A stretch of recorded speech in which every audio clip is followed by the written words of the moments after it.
gonna read Arthur Schopenhauer, though I don't even know how to pronounce most words. Alright, maturity of knowledge is the work of experience alone and consequently of time.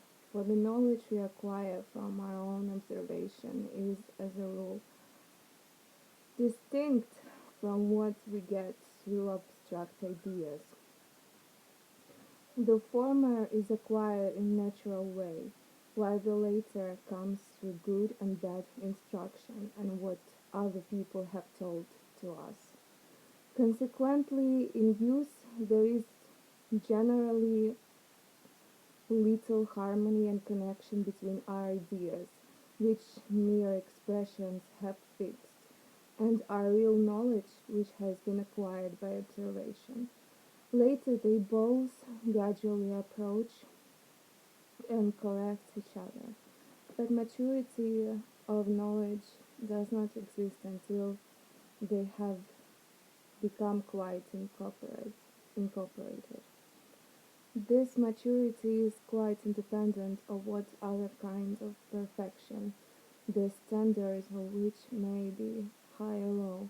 I mean the perfection to which the capacities of an individual may be brought. It is not based on a correspondence between the abstract and intuitive knowledge, but on the degree of intensity of each.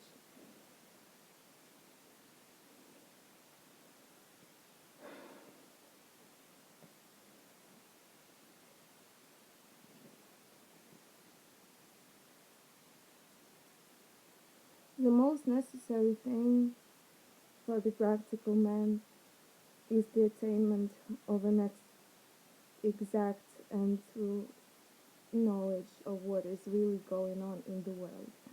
But it is also the most irksome, for a man may continue studying until old age without having learned all that is to be learned. While one can master the most important things in the sciences in one's youth, in getting such a knowledge of the world, it is as a novice that the boy and the youth have the first and most difficult lessons to learn. But frequently even the matured man has still such to learn. The study is of considerable difficulty in itself, but is it is made doubly difficult by novels, which depict the ways of the world and of men who do not exist in real life.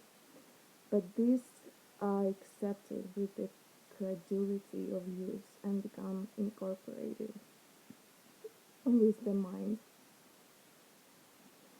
So that now, in the place of purely negative ignorance, a whole framework of wrong ideas, which are positively wrong, crops up, subsequently confusing the schooling of experience and representing the lesson it teaches in a false light.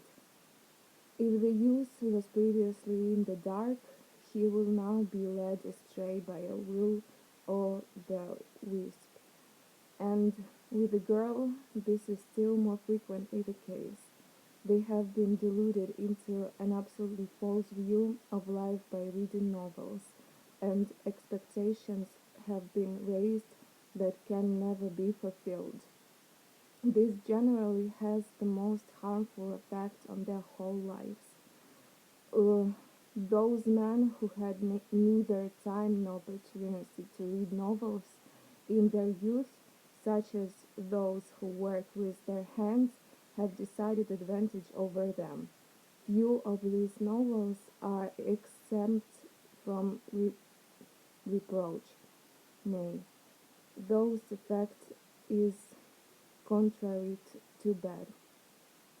Before all others, for instance, Gil Blas and the other works of Lesage, or rather their Spanish originals, further the Bible of Wakefield, and to some extent the novels of Walter Scott. Don Quixote may be regarded as a satirical representation of the era in question. On reading and books, ignorance is degrading only when it is found in company with riches. Want and penury restrain the poor man. His employment takes the place of knowledge and occupies his thoughts, while rich men who are ignorant live for their pleasures only and resemble a beast, as may be